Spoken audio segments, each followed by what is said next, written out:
Atos capítulo 16, verso 1, eu gosto muito de falar sobre Paulo, irmão, mas nesse culto de jovens aqui eu tenho que falar, não tem como eu não falar de o jovem que mais aprendeu com Paulo, amém? Atos 16, 1, quem achou, diga amém. Acho que no telão não vai dar, né? Acho que está travando aí nosso computador, nosso notebook. Se você sentir no coração de fazer uma doação aí de um notebook novo para a igreja, deixa Deus usar a tua vida, tá bom, querido?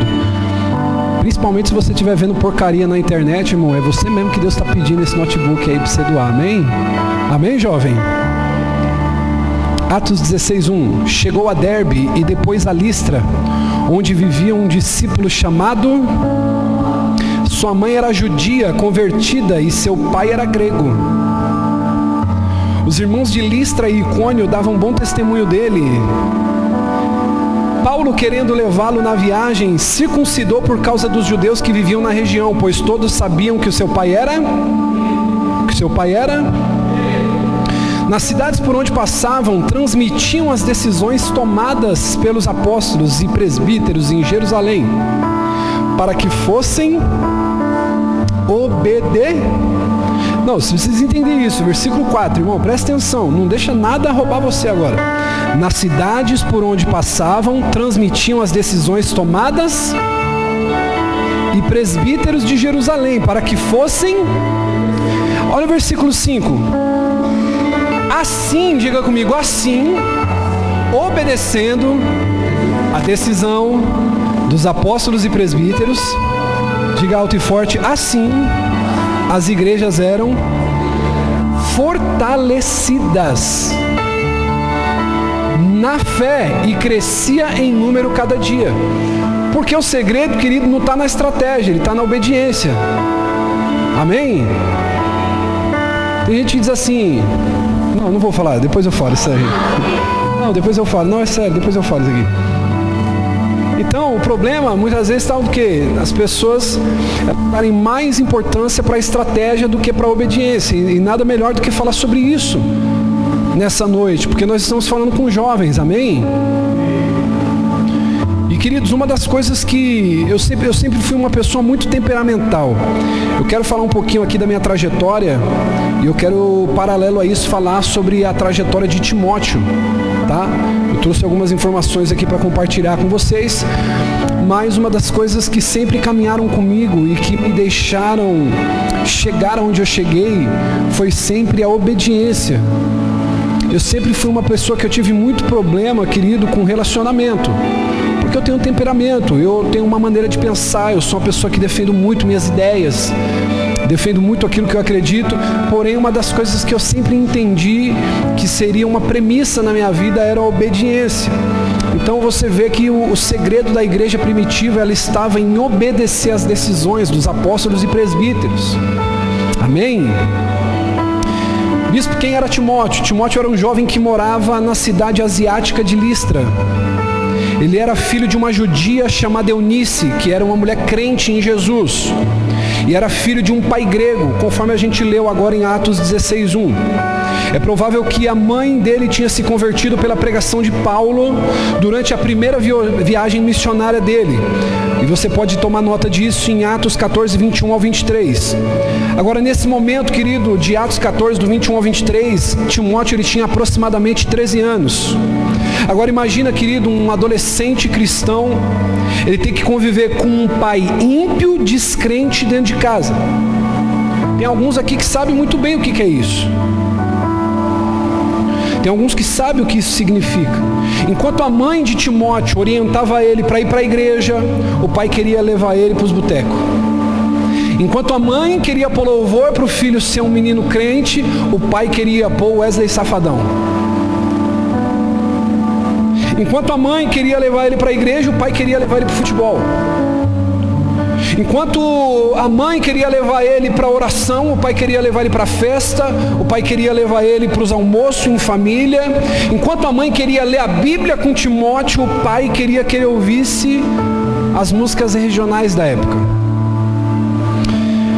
Timóteo ele começa a seguir Jesus quando ele olha, e eu já expliquei isso aqui para alguns homens já, o fator determinante de alguns homens congregarem em uma igreja, ele começa a seguir Jesus através das visitas de Paulo. Você vai perceber que todo homem, para tomar a decisão de congregar em uma igreja, é muito diferente de uma mulher. Sim ou não? Uma mulher, quando ela entra numa igreja, Tamires, ela vai observar a cor da parede, ela vai prestar atenção se o painel está combinando as flores, os vasos estão bonitos. A mulher, ela vai perceber, se a salinha das crianças é confortável para os seus filhos, se tem um lanchinho. A mulher, ela vai prestar atenção na estética da igreja, na iluminação. Ela vai ver se as mulheres que estão no ambiente estão mais bem vestidas do que ela, se o cacho que ela usa, a moça que está do lado está usando um segredo diferente que o cacho dela. E isso são coisas que são determinantes para uma mulher congregada dentro de uma igreja. Pode parecer que não. Agora, para um homem congregado dentro de uma igreja, nada disso é levado em consideração. A primeira coisa que ele olha é para o pastor da igreja. Porque o homem, ele tem aquele senso da masculinidade que precisa ser nutrido dentro dele. Então, quando ele olha para o pastor da igreja, para o macho alfa, para o líder alfa, ele olha assim: cara, será que esse cara é digno de ser seguido? Será que esse cara, ele tem para derramar sobre minha vida? E isso acontece sobre a vida de Timóteo. Timóteo, ele olha para Paulo e é aquela coisa, paixão à primeira vista. Por isso que muitas vezes você vai ver pessoa que está um mês na igreja e já chega no bispo assim, fala: bispo, você é meu paizão. Aí tem gente que fala: pô, bispo, o cara está chegando agora aí, a gente está experimentando um crescimento, a gente vive um pouco isso, né? Das pessoas às vezes ficam um pouco enciumadas, e a nossa família, ela tem que crescer, ela tem que aumentar, só que a pessoa, ela já tem uma identidade, ela já cria uma ligação, principalmente se tratando do homem. Você vai ver que é muito difícil as mulheres da igreja ficar chamando o bispo de mãezinha para cá, mãe para lá, porque a mulher, ela não cria esse tipo de vínculo de afeto. Para o homem já é uma coisa mais fácil, principalmente porque se a gente for pegar para conversar aqui, como eu conheço um pouco da trajetória da maioria dos homens, a relação afetiva, ela é um pouco deturpada com os pais. Então isso fere a masculinidade e gera uma orfandade dentro da maioria dos jovens. Então Paulo, ele foi esse cara que despertou em Timóteo. Só que Timóteo, ele já era um conhecedor das leis, amém? Ele já conhecia um pouquinho das leis. E aí essa introduçãozinha aqui, ela é interessante para que a gente possa refletir um pouco sobre o que eu quero falar. Por que ele era conhecedor dessas leis? Porque a sua mãe Eunice já era uma cristã. E ela criou ele dentro do ensinamento do seu povo. Então, quando ele decide seguir Paulo na sua viagem a Éfeso, ele também resolve se circuncidar. Por quê? Porque o pai dele era grego. Então eles sabiam que Timóteo não era um judeu 100%, se podemos dizer assim. Timóteo não precisava ser circuncidado, isso é uma coisa interessante. Mas como Paulo pregava que a circuncidão não valia de nada, ele não precisava disso. Mas por que ele se circuncidou? Para testemunho. Isso já não era uma coisa importante, porque o seu pai grego estava acostumado com este rito. Agora, a atitude de Timóteo demonstra que o seu verdadeiro desejo era agradar a Deus. Ele não precisava ser circuncidado, mas o desejo dele de agradar a Deus é maior. Então, para que ele não fosse escândalo para os seus amigos ou para as pessoas que ele futuramente pregaria, ele acaba se circuncidando. Eu quero, querido, falar com você aqui em 1 Timóteo, capítulo 6, versículo 3 ao 10. Você não precisa abrir. Paulo, ele vai dar as primeiras instruções a Timóteo. Isso ainda não é a pregação, é um pouquinho da introdução. Então, quando Paulo percebe que Timóteo, ele está disposto a segui-lo, quando Paulo percebe que Timóteo está disposto a ingressar no ministério, a ingressar na vida com Deus, a ingressar no chamado que Deus tinha para ele, Paulo dá algumas instruções. Primeiro, Paulo ensina que Timóteo devia se afastar das pessoas que ensinam doutrina segundo a sua vontade, ou segundo heresias, pessoas que usam a palavra para benefício próprio. Segundo, Paulo ensina Timóteo a estar contente com aquilo que ele tem, uma coisa difícil para a nossa geração. Eu estou, querido, com o meu celularzinho Motorola, já está indo para o 3º ano. E às vezes, querido, eu vou sentar na mesa dos cafés com os bispos, com os apóstolos, com os pastores, e aí os caras falam assim: pô, meu, mas você é um bispo, como é que você está andando com um Motorola desse de R$500, R$400? E eu digo assim: mas ele fala. Eu ouço quem me liga, e quem eu ligo me ouve. Ele tem um WhatsApp. Não, mas você é um bispo, você está num outro patamar. E eu entendo, querido, que as minhas prioridades são outras. Eu prefiro ter uma boa comida dentro da minha casa, eu prefiro estar com as minhas contas em dia. Isso é uma prioridade minha. Amém? E aí a gente percebe, querido, que Paulo ele vai ensinar Timóteo a primeira coisa. Por que você muitas vezes como jovem sofre demais dentro da igreja? Você sofre mais fora da igreja. Você é um abençoado por estar aqui hoje aprendendo isso, porque você não aprendeu a se contentar com o que você tem, a ter um coração grato pelo cuidado de Deus com a tua vida. Talvez você está aqui hoje, você não tem o tênis que você queria, você ainda não tem o carro que você queria, a profissão que você deseja, mas você tem motivos para agradecer a Deus pelo que você já tem, pelo que você é, pelo que você já conquistou. E Paulo vai dizer, olha, antes de você iniciar qualquer coisa, primeiro, se afasta dos que ensinam doutrinas erradas, porque isso, querido, vai determinar todo o seu futuro no Evangelho. O meu maior trabalho, querido, não é com novo convertido, meu maior trabalho não é com ímpio, meu maior trabalho não é católico, espírita, macumbeiro, o meu maior trabalho é com crente já há muito tempo dentro da igreja.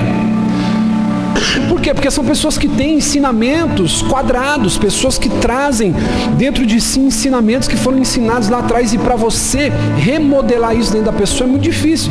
Então Paulo vai dizer, a primeira coisa, você precisa ser uma pessoa ensinada dentro de um caminho correto. Segundo, aprenda a estar grato, tenha um coração grato, aprenda a estar contente e agradecido com aquilo que você tem. Amém, querido? Você precisa aprender a se contentar. Se o Senhor ele suprir a sua veste, se Ele te der o que comer, e se você tem onde repousar em segurança. Parece que isso é uma coisa muito simples. Eu não estou pregando aqui a teologia franciscana para você, mas a gente precisa aprender a ter contentamento. E o contentamento não é aceitar a nossa situação. O contentamento é ser grato pelo que temos, porém desejando coisas maiores e melhores. Amém? Mas já que você parou para pensar se você é grato, se você é contente e grato pelo que você já tem? Isso é uma coisa que você deve parar para pensar. Amém? Próximo, ele aconselhou Timóteo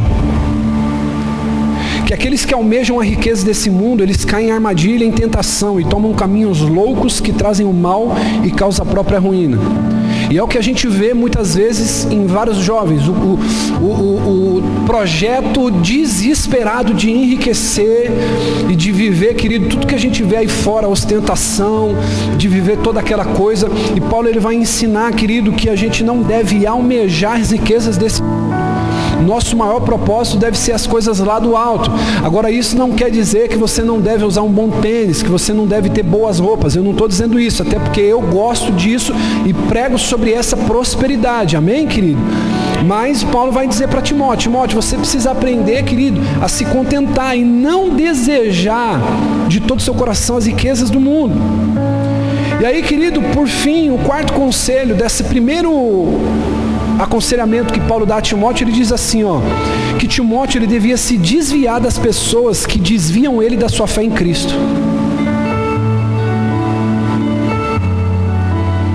Então assim, 80% das suas quedas não é porque você é mau caráter. 80%, Everton, do nosso desânimo não é porque a gente é indisciplinado, muitas vezes é, mas a grande parte, a maioria não é. Ô bispo, por que acontece isso? É porque você se relaciona demais e você tem vínculos profundos afetivos com pessoas que enfraquecem a tua fé. Então eu não estou dizendo que você não deve andar com tais pessoas, não. Eu estou dizendo que você não deve ter vínculos profundos de afeto, ligações emocionais com pessoas que enfraquecem a tua fé. Amém, querido? Então quando a gente observa esse texto de Atos 16:1, a gente vai perceber algumas características desse jovem Timóteo. Timóteo ele deixou algumas lições preciosas de como um moço, de como um jovem ou uma jovem pode servir a Deus e fazer a diferença nesse mundo. Eu quero dizer para você, queridos, que o que eu estou pregando para você aqui, amados, é uma coisa que eu acredito 101%. Porque se a gente for parar para pôr na balança, Diaconisa Nath, eu sou um pastor muito jovem ainda, eu tenho 34 anos. Eu fundei esse ministério com 30 anos de idade, fui ordenado a pastor com 27 anos de idade. Então a gente percebe, querido, que Deus ele tem uma certa pressa com os jovens. Porque os jovens são essa força motriz de que o mundo precisa, amém, queridos? O tempo vai passando, se você parar para ver, nós que um dia éramos jovens, eu vou me incluir nesse sentido, nós vamos envelhecendo, e com a velhice nós vamos adquirindo maturidade, pelo menos é o que se espera, e com essa maturidade nós vamos adquirindo sabedoria, e com isso nós vamos perdendo a força. Eu me lembro, queridos, que quando tinha os cultos, os trabalhos na igreja, eu já testemunhei sobre isso, eu pegava meu violão e eu saía entrando dentro dos bares com os meus amigos, eu ia entrando dentro dos fluxos, eu ia nos reggae para poder evangelizar. Hoje, querido, a gente vê uma juventude muitas vezes morna, que se contenta em fazer o quê? Vir para a igreja, se encher e voltar para casa para viver sua vida, e se satisfaz com as comunhões de fim de semana. Mas eu quero dizer uma coisa para você, querido, existe uma multidão muito grande de jovens lá fora que precisam, querido, que se acenda uma luz para eles. Eu quero dizer, você é essa luz. Amém, queridos? Nós precisamos entender a movimentação do corpo de Cristo, e cada um na sua função. Hoje vocês olham para o bispo de vocês e literalmente o meu alcance na vida dos jovens hoje, ele acaba sendo limitado. Por quê? Porque o pastor de vocês tem discipulado pastores, tem ministrado o coração de líderes, tem treinado líderes, e quando nós entendemos a nossa função dentro do corpo, nós vamos nos movimentando de uma maneira equilibrada, e cada um fazendo a sua função.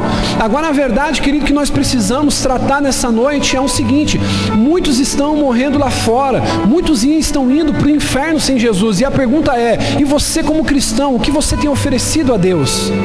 E você como um jovem que serve a Deus, você tem se preocupado mais em se arrumar para o fim de semana, mais em galgar posições dentro da igreja, ou seu coração ele tem clamado, ardido e batido, palpitado pelas almas que estão lá fora? Se eu for perguntar para cada um de vocês aqui, você tem no mínimo 5 pessoas próximas a você, que você conhece, que estão passando por tristeza profunda, estão passando por ansiedade, estão com problema no casamento, tem problema com bebida, tem problema com drogas, e a pergunta é, como está a sua vida a ponto de influenciar essas pessoas? A verdade é, querido, que isso aqui podia estar cheio, sim ou não? Coloque Skol de graça, coloca um narguile com essência de morango, para essa galera poder dar uma pipada aí. Você ia ver se não ia estar lotado de jovens aqui com um pancadão, sim ou não? Ia estar. Só que, querido, eu vou dizer uma coisa para você, como alguém que curtiu balada por muito tempo, como alguém que curtiu farra por muito tempo, eu desconheço alguém, querido, que volta pleno para casa depois de um dia de alopração. Você pode sair com uma mulher, com 2 mulheres, com 3 mulheres, com 2 homens, 3 homens, você pode beber a bebida mais cara da balada, você pode fazer o que for. Quando você chega em casa, o vazio está lá, ele continua. Irmão, a presença do Espírito Santo foi a coisa mais chapada que eu pude experimentar, irmão. Por quê? Porque é aquela coisa que vem e permanece, ela não vai embora, ela vem e permanece, e fica pairando, e você vai deitar, e você fica, labadachuri, calamandarabaxu, e você acorda sentindo a presença de Deus, não vai embora. Agora o que o mundo oferece, se esvai. Amém, querido? Então o que eu quero dizer para você? A primeira lição que Timóteo deixou para a gente é que Timóteo, ele foi um jovem atuante no Evangelho desde a juventude. Irmão, eu me lembro quando eu era da igreja católica, com 14 anos, eu me envolvia para trabalhar. E a questão, querido, que eu percebo hoje, uma grande dificuldade da nossa geração de jovens, é que a nossa geração, ela não quer se envolver no serviço, ela não quer se envolver no trabalho. Muitas pessoas, querido, disseram que o jovem é a igreja do amanhã. Quem já ouviu isso? Muitos pastores dizem assim, nós temos que investir no jovem, porque o jovem é o quê? A igreja do amanhã. Sim ou não, irmão? Só que quando a gente olha para Timóteo, essa ideia cai por terra. Me pergunte por quê, bispo?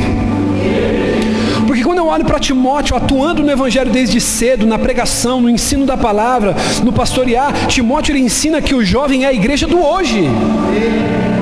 Então você não é o futuro do Evangelho, você é o presente do Evangelho, você é o Evangelho hoje, irmão. Você é a esperança do Evangelho hoje, você não é a esperança do Evangelho amanhã. Até porque, querido, o que Jesus ele nos orienta é o quê? Que a gente esteja vigilante, porque ninguém sabe o dia e a hora. Eu quero dizer algo para você, querido, que eu sinto no meu espírito. Nós estamos perto do fim. Nós estamos perto do fim. A Bíblia diz que por se multiplicar a iniquidade, o amor de muitos esfriaria. Irmão, hoje para uma pessoa poder ajudar um mendigo na rua, ela tem que fazer um vídeo, ela tem que fazer uma selfie. As pessoas não se contentam mais em ser generosas, em dar com a mão esquerda e esconder da direita. A gente vê que tudo hoje é para se promover, é para ter curtida, é para ter like. Sim ou não, irmão? Então quando a gente olha para Timóteo, a gente vê que ele é um jovem que está atuando no ministério desde cedo, desde pequeno, envolvido com as coisas de Deus, envolvido na oração, envolvido no ensino, envolvido na pregação. Você precisa entender, querido, que Deus não te chamou, bispo, eu tenho um ministério específico de dança. Não, Deus não te chamou para um ministério específico de dança.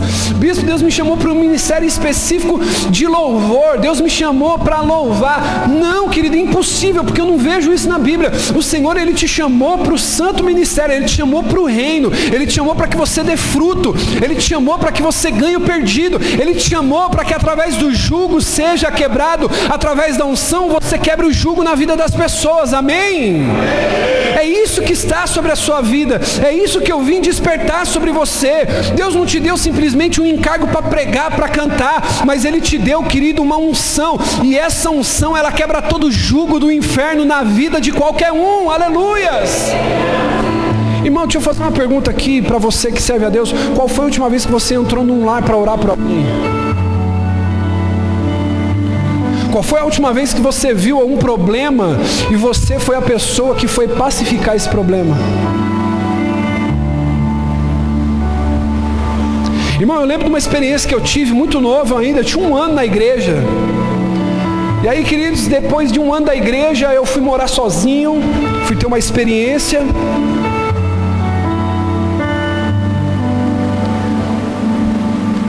E aí eu lembro que a moça que me alugou a casa, ela morava na frente, eu morava na casa do meio e tinha mais 2 casas para trás ainda. E aí, irmãos, eu tinha voltado da célula e estava com um amigo na minha casa de 2 cômodos. Nós estávamos comendo, ouvindo louvor, falando das coisas de Deus, e daqui a pouco, eu falei, meu Deus do céu, o que está acontecendo, irmão? Barulho de móveis quebrando, uma mulher gritando, e daqui a pouco, irmão, sai uma criança no corredor e vem me chamar.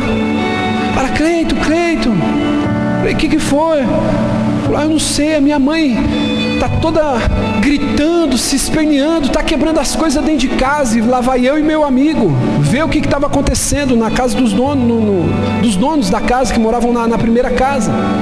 E aí quando a gente chega, irmão, está um marido possesso, endemoniado, só que de bravo, de raiva, porque a mulher tinha manifestado um demônio e ela estava quebrando todos os móveis dentro da casa. E eu tinha mais ou menos 1 ano, querido, eu tinha passado no encontro recentemente, então eu estava tudo ali, irmão, qualquer coisa que vinha na minha frente era oração em línguas, irmão, eu achava que isso aí era a metralhadora de Cristo. E aí eu já cheguei orando no Espírito, irmão, igual Paulo fala em Efésios 6:10, me revestindo da armadura de Deus, irmão. E o legal é que quando a gente é novo, quando a gente é recém-convertido, quando a gente é jovem, quando a gente tem essa chama acesa, a gente vai vendo isso como uma aventura. E eu lembro que eu entrei dentro daquela casa, eu já fui dando ordem aos demônios daquele lugar, e eu falando assim, todo principado está repreendido, no Espírito, repreendendo aquilo. Quando eu chego, a mulher começa a se acalmar, e aí o marido dela endemoniado assim, falando, cadê esse demônio que eu vou dar um pau nele agora. Eu pensando assim, meu Deus, mas esse povo aqui não está entendendo nada. Aí eu falei, não, calma, querido, o que foi? Ele falou, não, porque ela está assim agora, o pastor falou que ela está endemoniada, e ela fica assim, e é um dia que ela quebra, é o outro que não sei o que. Eu quero saber onde está esse demônio. Fala para ele manifestar aí, que eu vou dar um pau nele. Eu falei, não, querido, não é assim. Nós vamos orar. Em nome de Jesus, todo mal vai sair da vida dessa mulher. E aí, irmãos, na inocência, menos de 1 ano, eu falei para a moça assim, moça, fica sentada. E aí ela ficou sentada e vai eu e meu amigo orar. E aí, irmão, nós na inocência começamos a orar assim, ó. Nós fechamos o olho. E a mulher estava toda endemoniada, irmão. Daqui a pouco aquela mulher pegou no meu pescoço, começou a me enforcar. O meu amigo que estava de olho fechado, quando abriu e viu a cena, ele deu 2 passos para trás e ficou lá repreendendo, orando em línguas. E a gente naquela experiência, irmão, aquela mulher me pegando, aí o marido foi pegar ela, tentou agarrar a mulher, não conseguiu, de tão forte que ela estava, ela me segurando. Eu comecei ali no Espírito, clamar o sangue de Jesus, irmão, e me veio uma autoridade que eu não sei de onde. Eu coloquei a mão na cabeça daquela mulher, e eu falei assim, ó, todo espírito contrário está repreendido no nome de Jesus. Comecei a fazer um enfrentamento contra o inferno, e aquela mulher, ela começou a manifestar e ela começou a vomitar. Foi a primeira experiência espiritual que eu tive. Aquela mulher, eu não sei se você já teve a oportunidade de ver petróleo, ou óleo queimado, óleo de mamona, você que já viu em lava rápido para carro. Ela começou a gorfar, ela começou a pôr para fora, não vomitar, mas ela colocava assim uma gosma preta para fora, irmão. Foi algo muito sobrenatural, ninguém me contou, eu não li num livro de teologia, eu não li no livro da biografia de algum avivalista. Foi a primeira experiência de um jovem com 1 ano de convertido, mas que tinha amor de fazer as coisas de Deus, que tinha amor pela palavra, que tinha amor por almas. E eu comecei a ver ali, irmão, quando eu percebi, a mulher, ela estava liberta. Eu quero dizer uma coisa para você, querido, qual tem sido suas experiências? Irmão, eu vou dizer uma coisa para você, me dá mó barato quando eu chego no lugar e as pessoas olham para mim e não dá nada para mim. Pensa que uma vez, irmão, eu fui receber um pastor de Portugal, junto com um amigo. E aí, querido, quando eu estava com esse apóstolo amigo, o pastor de Portugal desceu, deu 2 tapas nas minhas costas assim, e falou para o apóstolo, falou, nossa, eu trouxe seu líder de jovens, que eu estava com pinta de moleque. Aí, irmão, eu estava de bota, camiseta de leão. E aí, quando o apóstolo olhou, ele falou assim, você é doido, rapaz, respeita, esse aqui é o bispo Cleito, você vai pregar na igreja dele. Na época, pastor ainda. Falou, esse aqui é o pastor Cleito, rapaz, fundou uma igreja já, isso tem alguns anos. E aí, irmão, ele olhou assim, ele falou, rapaz, me perdoa, eu vou estar pregando na sua igreja. Pastor, mas você é muito novo. Eu quero dizer algo para você, querido. Meu coração se alegra. A gente tem algumas coisas na nossa vida, falar com humildade. Nós devemos falar. Mas eu me lembrava, querido, refletindo com a minha esposa, a respeito de algumas questões da liderança da igreja, de quando eu era, querido, um novo convertido, de quando eu congregava em Guarulhos, eu pagava um pedágio para ir para a igreja, pagava outro pedágio para voltar.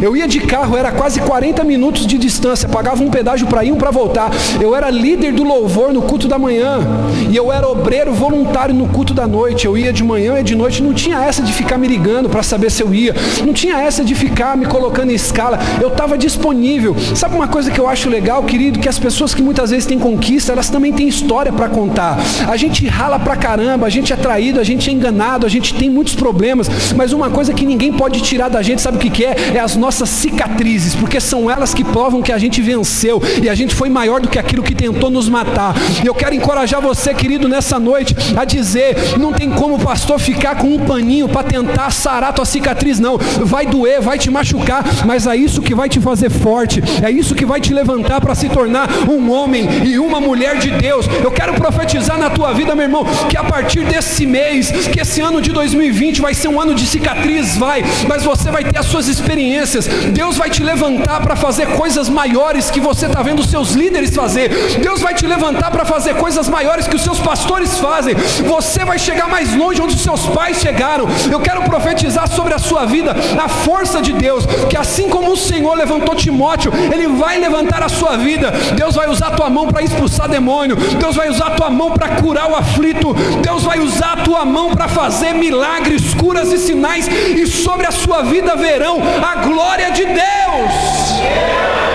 Aleluias. Eu creio nisso, meu irmão. Eu creio nisso. Amém? Eu creio nisso.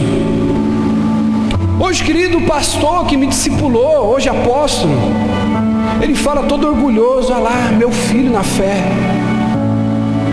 E querido, eu quero dizer para você, como é que anda a tua vida? Como é que você está? Eu quero te perguntar, será que você tem medo de assumir o teu ministério?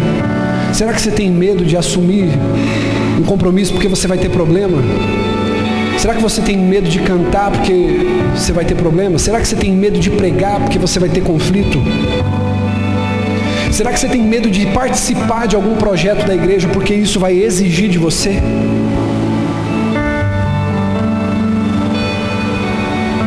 Segunda coisa que Timóteo nos ensina, Timóteo tinha uma ótima reputação que atravessava as fronteiras da sua cidade.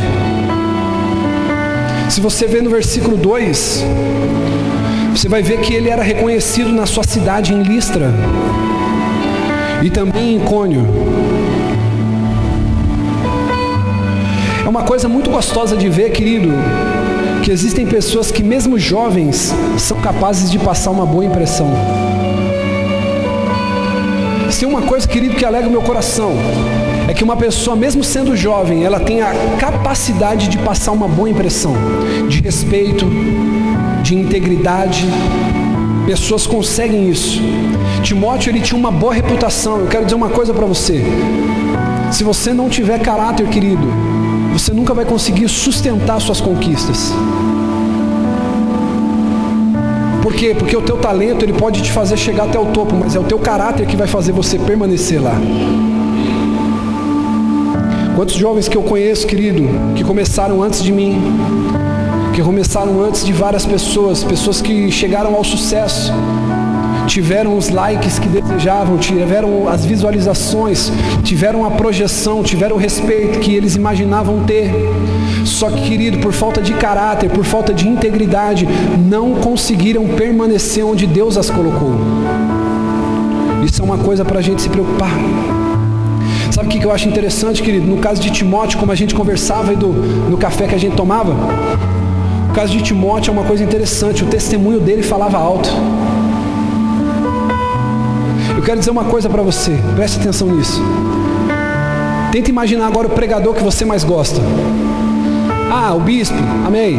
Ah, pastor fulano, pastor Beltrano. Se o discurso dele não é sustentado pelo testemunho, não adianta nada. Sabe por que, querido, toda quarta, domingo, dia após dia, você senta nessa cadeira para ouvir o seu pastor pregar? Muitas vezes não é porque o pastor todo culto ele tem um discurso eloquente e bonito, mas é porque muitas vezes a vida dele valida o que ele prega. E é isso que eu quero dizer para você, querido. Você não precisa focar tanto nos seus talentos. Você é bom, você tem talento, mas você tem que entender que a coisa mais importante é o caráter. O caráter e o testemunho de Timóteo falava alto, a ponto das pessoas da outra cidade reconhecer a sua fé. Quem aqui já ouviu falar do jogador de futebol Kaká? Posso falar para você, querido? Kaká foi considerado uma das 100 personalidades mais influentes. E ele, com todos os holofotes ligados nele, querido, você vê que ele tinha um testemunho intacto. Então, querido, o que fazia as pessoas darem crédito ao que o Kaká falava? A fama dele ou o testemunho dele? Porque quantas pessoas que você conhece que tem fama, tem reputação, a pessoa é bem relacionada, mas não convence, porque você fala, meu, cara... Agora, por que ele tinha esse reconhecimento, irmão? Porque mesmo ele sendo uma celebridade, Kaká, ele tinha uma vida exemplar. Ele era um bom exemplo. Isso aqui agora vai pegar você um pouquinho, mas deixa Jesus te machucar um pouquinho por dentro aí. Kaká era uma celebridade, sim ou não? Mas Kaká, ele era um exemplo na vida profissional. Kaká era um exemplo na vida familiar e na vida pessoal. Quero dizer uma coisa para você. Como eu falo muitas vezes para o Jean, que tem muito talento, que é um menino muito bom, como os vários de vocês que estão sentados aqui na minha frente. Eu creio, querido, que não muito tempo,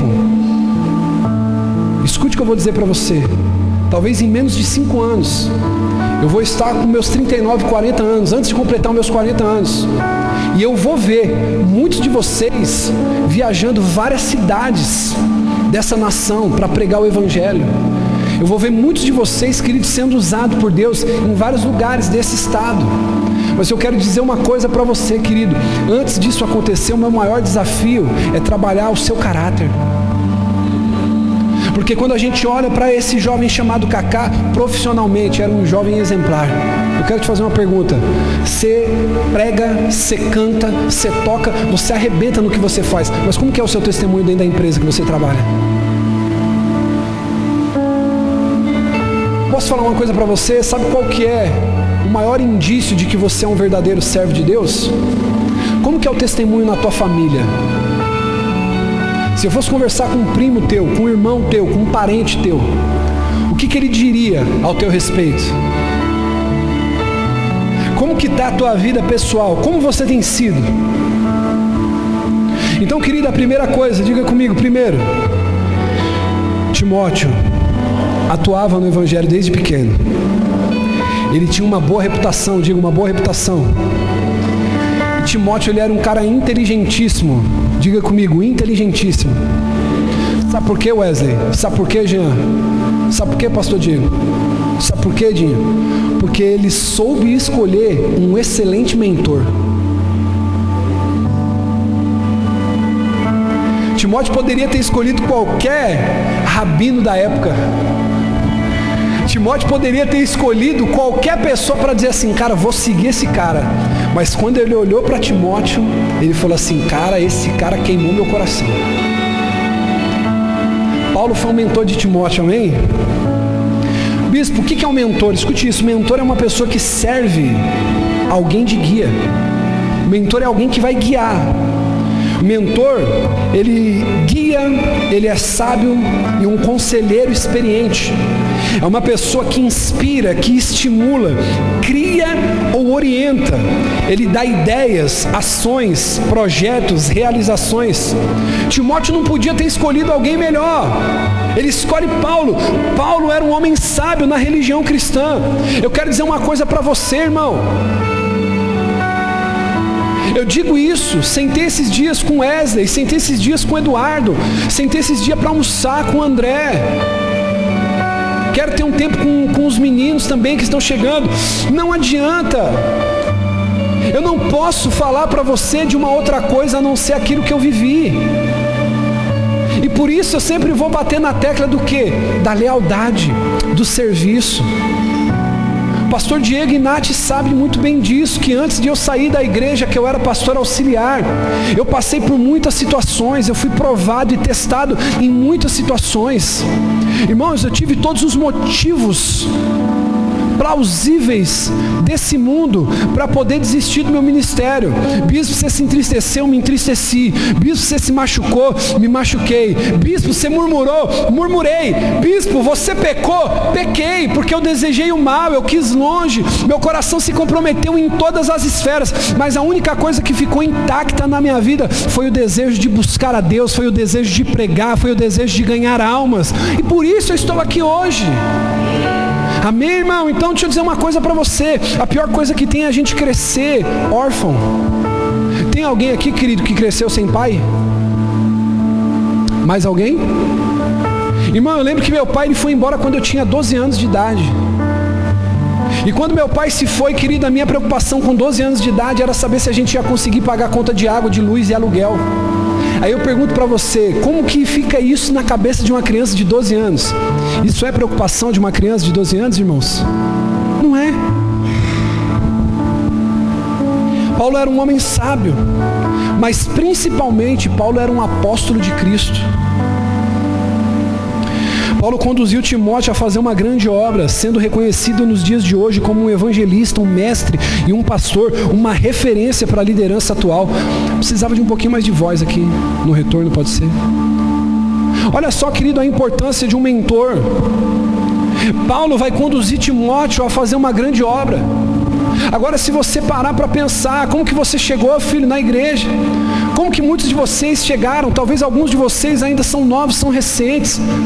Mas o nosso tratamento, querido, é um tratamento doído, é tratamento de caráter. Eu sei, querido, muitas vezes, e eu vou dizer uma coisa para você, para mim seria mais fácil pregar um evangelho triunfalista para você.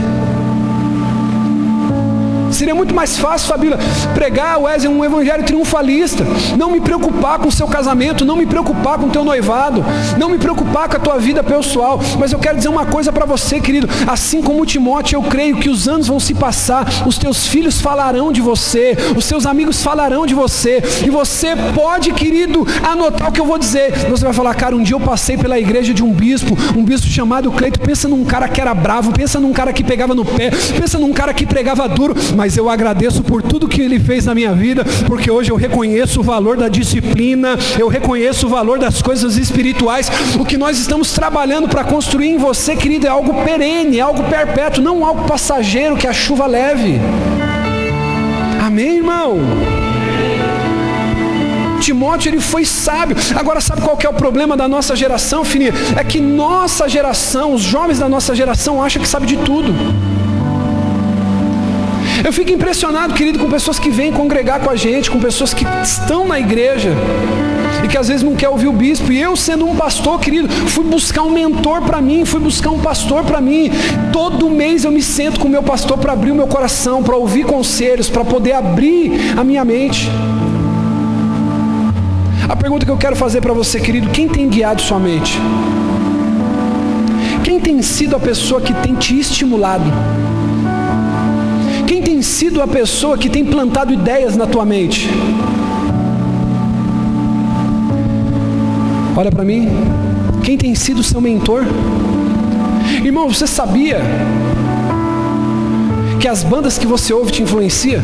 Quem aqui já ouviu Racionais MC, irmão?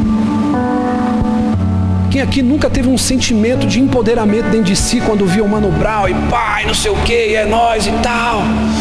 Você falava assim: cara, eu me identifico com isso, é isso que eu preciso de atitude, eu preciso 100% negro. E eu falava: não, mas eu sou branco. Não, mas nós é negão também, amém. Quem já não, irmão? Às vezes você ouve uma música, que essa música ela te deixa meio lembrando de alguém. Você ouve uma música que te lembra de algo, de uma época da sua vida. A gente vai falando e os rostinhos agora vão indo lá lembrando. Esse tipo de coisa influencia a tua vida, é uma mentoria. Eu lembro, querido, de uma época da minha vida, quando o Racionais lançou aquela música que o Mano Brown ele falava assim, ó: eu vim da selva, eu sou leão, eu sou demais pro seu quintal. Quem já ouviu essa canção dele já? E aquilo, irmãos, quando eu ouvi pela primeira vez, aquilo falou comigo de uma maneira, e aquilo guiou meus pensamentos, guiou minha maneira de viver. Eu quero fazer uma pergunta para você: quem tem guiado sua mente? Quem tem guiado você, irmão? Quem tem exercido influência sobre a sua vida? Quem tem influenciado sua maneira de se vestir? Quem tem influenciado o seu gosto musical? Quem tem influenciado tua vida espiritual? Quem tem influenciado a maneira como você cria os teus filhos? Quem tem influenciado você? Tem muita gente que é guiado, sabe pelo quê? Pelos descrentes. Hoje, querido, Racionais MC já não é mais uma bússola para mim, amém? Eu encontrei a Cristo, irmão. Eu tenho hoje homens que são modelos para a minha vida. Deixa eu te fazer uma pergunta: quem são os homens que são modelo para a sua vida hoje? Quem é a mulher que é um modelo para você, minha irmã? Anitta? Quem é as mulheres que é modelo para você? Quem são os homens que são modelo para você? Tem muita pessoa, querido, que é guiada hoje, sabe pelo quê? Muitos jovens é guiado pelos amigos descrentes. Por quê? Porque eles caem naquela da pressão da galera. Eu lembro que eu comecei a fumar maconha por causa dessa pressão da galera. Acho que a maioria não vai conhecer, só quem tem acima de 30 aqui, uma banda de reggae chamada Tribo de Jah. Eu lembro que eu fui num show da Tribo de Jah aqui na Nitroquímica. Muitos anos atrás, e eu tava com uma galera. Eu só fumava um cigarrinho, um Marlboro. E aí os caras colou lá e falou: não, Cleitão, essa aqui que é a vibe, mano.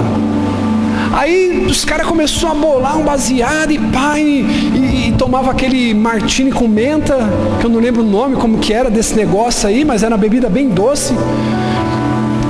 E aí, irmão, a gente tomando ali, eu já tava meio chapado já. E aí o regão comendo frouxo lá e tal, e daqui a pouco todo mundo fumando maconha, irmão. Eu tava com mais ou menos uns 10 amigos. E aí, irmão, só tinha um lá que nunca tinha fumado. E aí eu fui naquela. E aí depois daquele dia, irmão, nunca mais eu fui o mesmo. Comecei a me afundar cada vez mais. Eu quero perguntar uma coisa para você: quem tem influenciado a tua vida? Será que quando você está lá no meio da galera da tua empresa, da tua firma, você tem caído na pressão da galera?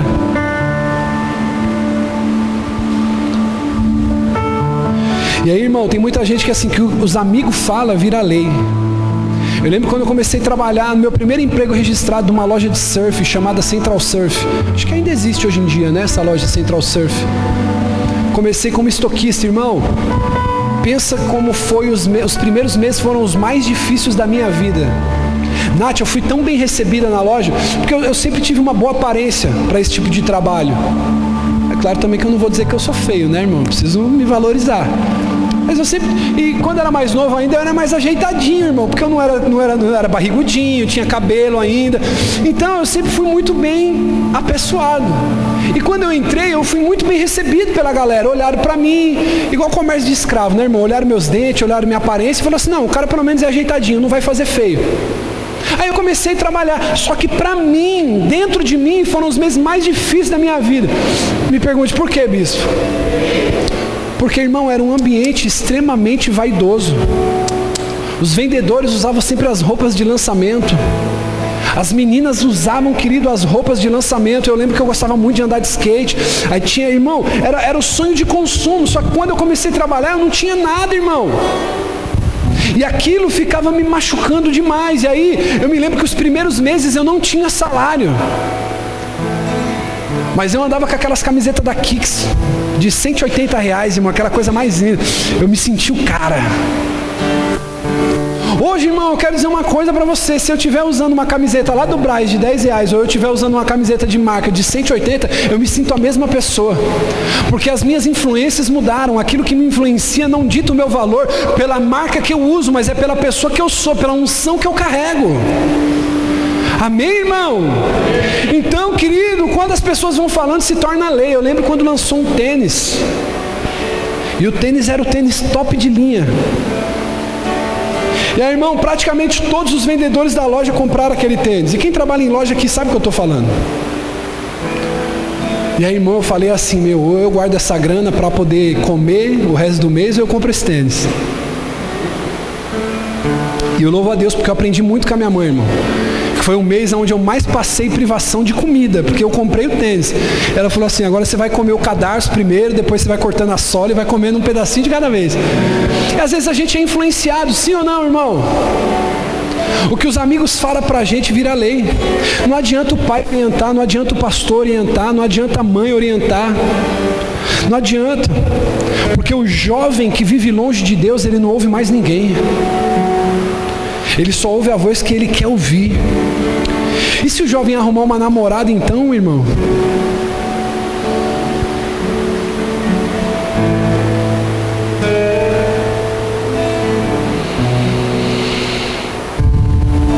Tem muita gente, querido, que gosta de ser intelectual, só que é guiado pela literatura que consome. Sabia disso? Eu fui guiado, eu sempre gostei muito de ler. E antigamente eu era guiado pelas filosofias do mundo. Eu quero fazer uma pergunta para você, querido, para a gente poder encerrar. O que tem guiado você? Qual tem sido suas influências? Paulo foi uma influência na vida de Timóteo. Timóteo escolheu. Posso dizer uma coisa para você? Posso? Eu não posso dizer para você assim, ó, eu sou o seu pastor. Eu não posso fazer isso. Eu sou o seu mentor. Não é o mentor que escolhe o aluno, é o aluno que escolhe o mentor. Não é o pastor que escolhe a ovelha, é a ovelha que escolhe. Então, a partir do momento que eu tenho que olhar para você e falar assim, ó, eu sou o seu pastor, você tem que me obedecer, eu já não sou mais. É você que tem que escolher para si. E a pergunta é, quem você tem escolhido para ser um mentor na sua vida, para ser uma referência na sua vida? Isso é muito importante.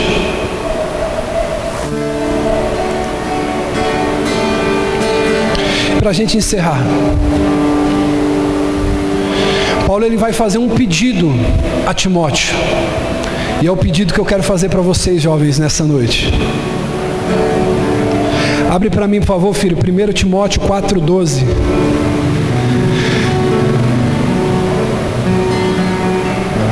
Quem tem menos de 19 anos aqui, levanta a mão. Menos de 19. Quem tem acima de 19? Paulo vai fazer esse pedido para Timóteo quando ele tinha aproximadamente 19 anos. Eu vou contar até 3, nós vamos ler bem juntos. 1, 2, 3.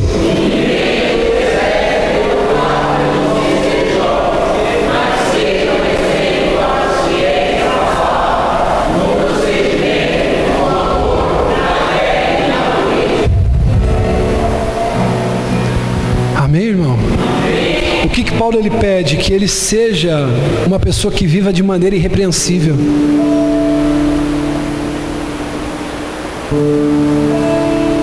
Abre para mim, filho, 1 Timóteo, capítulo 6, versículo 13.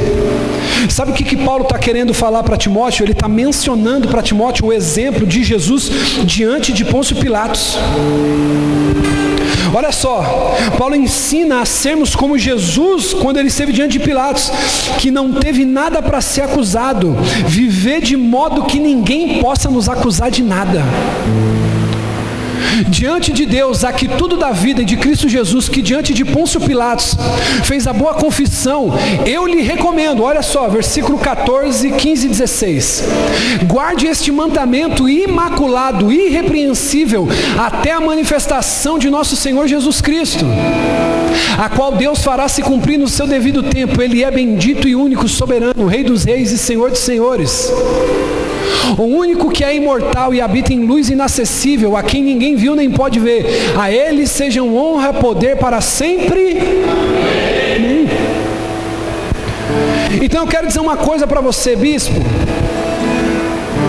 O que eu preciso para poder ser um jovem cheio do Espírito Santo? E eu fecho aqui. Viva de maneira irrepreensível.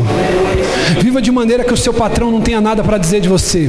Viva de maneira que a tua esposa não tenha nada para dizer de você. Viva de maneira que seus filhos não tenham nada para dizer de você. Viva de maneira que os seus inimigos não tenham nada para dizer de você. Viva de maneira como Jesus esteve diante de Pilatos, sendo acusado, mas não tendo provas que o condenasse. Diga comigo, viver de maneira digna é ter um bom testemunho diante das pessoas, obedecer a Cristo, guardar os mandamentos dele sem mácula, com um coração puro, íntegro, sincero diante de Deus. Não tem coisa mais preciosa do que quando as pessoas olham ao nosso redor e veem em nós o caráter de Cristo, ser sal da terra, ser luz do mundo. Timóteo, sabe o que ele fez? Ele imitou o modo de vida de Paulo. Ele imitou. Ele escolheu alguém que agradava a Deus e ele seguiu os passos desse homem. Ele tirou tudo para si do que havia de bom na figura de Paulo.